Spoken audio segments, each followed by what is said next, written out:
Hi, Karen here. So, what can a gymnast really do at home during this awful quarantine situation?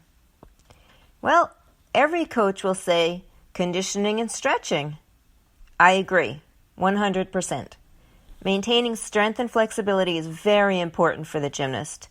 The skills will be there as long as the gymnast performs general strength, sports-specific conditioning, and flexibility during this difficult time. Nearly all gymnasts remember most of the conditioning they do in the gym, but some have a few favorite exercises. It's important for the gymnast to perform a variety of exercises. If they have space, they should perform their entire pre-workout warm-up like they normally do in the gym. A good warm-up with stretching and shaping is at least 45 minutes. Many gymnasts will actually need a higher than desired volume of hip flexor conditioning. I bet many will grow during this time. And as the gymnast gets taller, they get tighter, and it's very difficult to maintain strength. So the hip flexors play a very important role in the gymnast's training. They not only allow the gymnast to lift her leg very high, higher than hip height, but they help with posture. And when the hip flexors are weak or tight, the gymnast may feel low back pain. That's because the hip flexors basically connect from the spine to the femur. That's the largest muscle in the leg at the thigh. So when the hip flexors get tight, they actually pull the spine forward into a lordosis or arched position. And when they are weak, they become very stressed when the gymnast attempts to lift her leg, such as in the glide, kick, or leap. As a coach, I can tell when a gymnast has tight hip flexors just by how she's standing. There's a slight bend at the front of the hip while standing. A well-conditioned, well-stretched gymnast usually stands straight, with no angle at the front of the hip. So, to keep the hip flexors conditioned, I recommend the basic hip flexor drill, the pike sitting leg lifts. Most gymnasts know what this exercise is. The gymnast will sit in a pike on the floor with her legs stretched out in front of her together and straight, place her hands next to her knees on the floor, and then lift both legs up and down at least 10 to 20 times.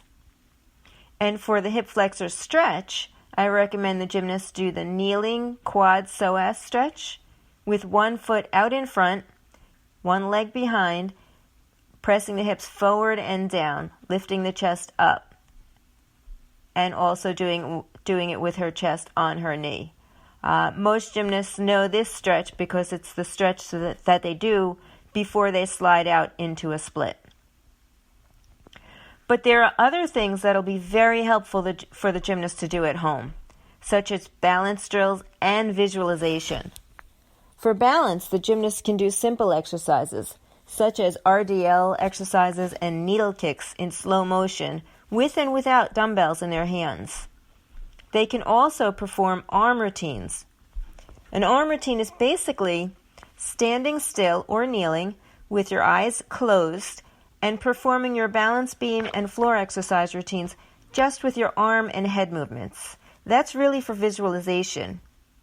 But to add the balance factor in, the gymnast can perform arm routines with one foot off the floor, toe at the knee, basically in a passe position, doing that with both legs because most gymnasts have a side that they have better balance on. Also doing that with wrist weights on their wrists. That'll add to the balance factor as well as, a little bit of rotator cuff conditioning. And to make it even more challenging, they can do that drill standing on a balance disc or bosu, or even on a pillow, something that's not quite as firm as the floor. And finally, for a change, the gymnast can actually do the legs plus workouts, or if you have a swing set in your backyard, the swing set fitness workouts. Many of the exercises in the swing workouts were actually conditioning exercises that I've done with my gymnasts over the years.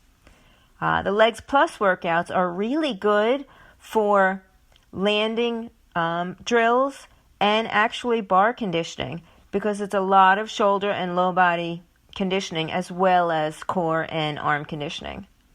So the gymnast should try really hard to stay in shape and keep their sanity. They can use this time to get stronger and heal from any aches and pains they may have had.